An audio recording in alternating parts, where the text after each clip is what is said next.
Jeez, good morning, people.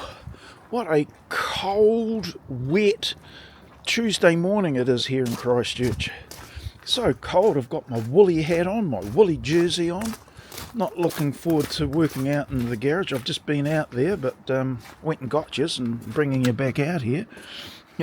It's so cold outside that it actually feels warm in the garage. Right, what are we up to today? Well, not probably a lot, but nonetheless, we'll have to keep some progress going. Apparently, I got a text this morning saying that my sander motor will be repaired today and for it to be picked up tomorrow, so hopefully that actually occurs. I removed the old mitre station from its position and put the new one in its new or old position, and it's looking a whole lot better. It certainly looks bulkier than the old one, simply because we've got full bays on, well, the bays on each end, whereas once before we had a kind of like a cantilever bench or table on the sides. But I think once this is all up and running, as soon as possible please, that I'll start to appreciate the size of it. Also, the fact that we'll have a proper little drawer up the front there where the drill's sitting at the moment. Now, that won't be used for a lot, but it will be nice to have a tidy and operable drawer. It's just going to be slid in and out, no runners or anything, but just to store those little things next to the saw station, and then of course the drawers proper underneath, and then the storage underneath those. Started pulling apart the old saw station, and going to have to figure out what I do with the containers underneath. I actually, because of the misalignment through my inadequacies for the saw, I had a little bit of an exercise where I got the bar, and that was going to be used for that, which one that's in there now, but I had another piece and I drilled an 8mm hole in there, or actually a 6.8mm, and tapped it. It was successful, but it was like, ooh, the 8mm tap was flexing, and I thought, oh, that's right, I'll snap the darn thing off, and that would be not fun. So I trialled that, and it was successful. And I thought, do I really want to do that? So in the end, what I did was I cut the bar.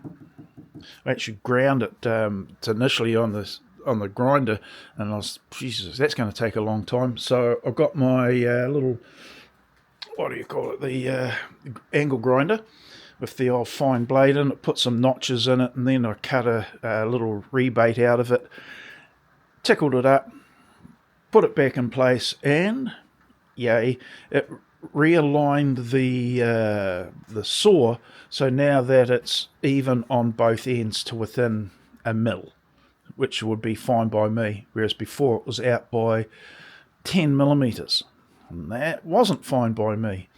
Now, there's no real benefit of having it aligned, but it's going to at least afford me a little bit of satisfaction of knowing that I've got it a little bit more right than it once was. Anyway, so a little bit of a grind there on this, pull these the mitre saw up against those hard stops. That's aligned it. I'll put the one on the back, and this time I think I might just bow to, well, doing it in a prudent manner. I'll drill some holes right through the bar and the steel, drill out the steel to take a wood screw, and I'll simply screw that in, rather than trying to get clever like I did here and put a threaded insert in the ply and then screwing or bolting it down. That kind of was where I went wrong for what I don't know why. It shouldn't have, but I think that things don't always line up where you pre-drilled them, and they bloody well should.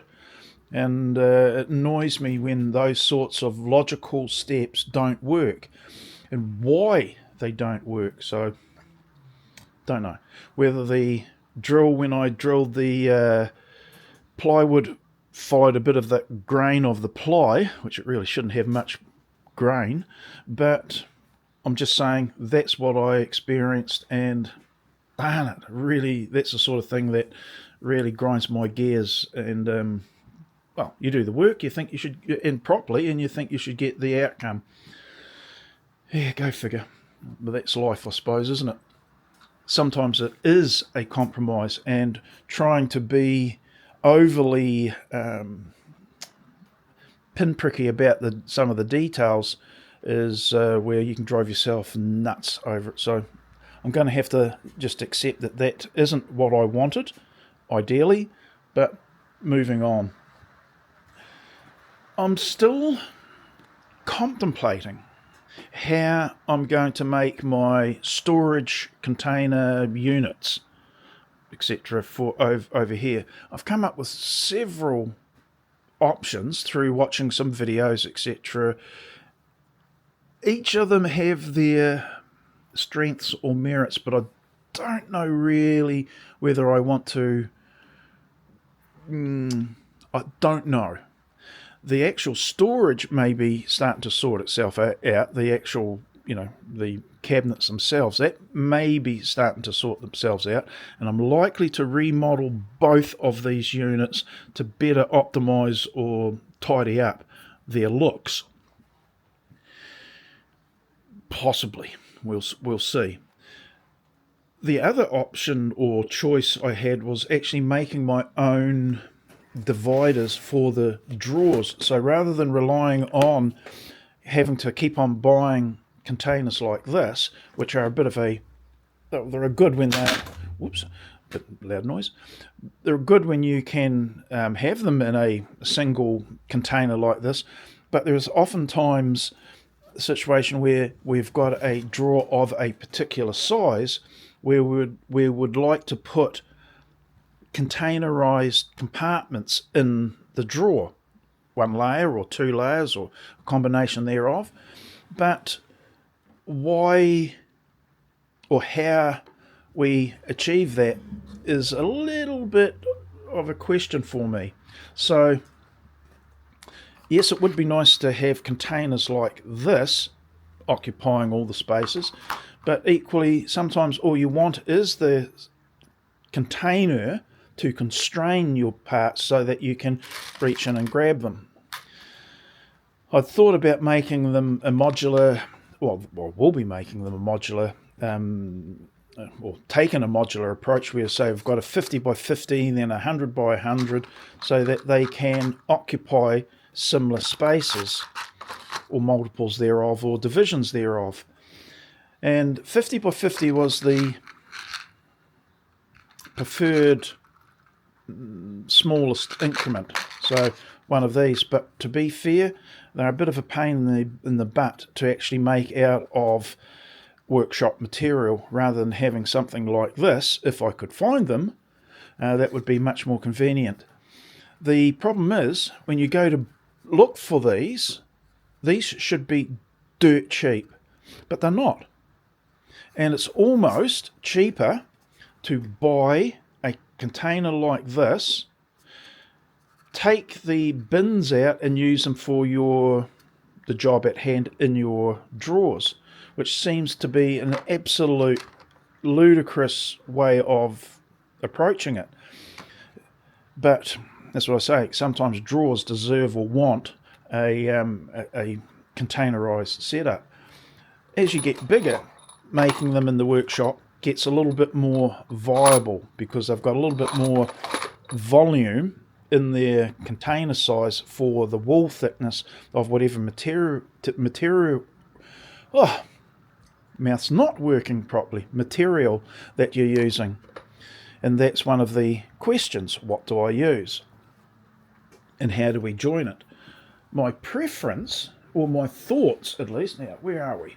Okay, around here, is to use this sort of material. God, I'm having trouble with that word today. And that's, in this case, 3mm, and you can get it in, well, other sizes as well, 4mm as I've got.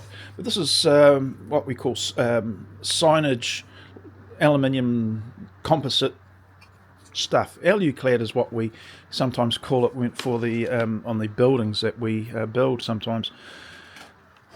I like this because it is stiff and stable. I'm not having to worry about custom wood or plywood or anything like that.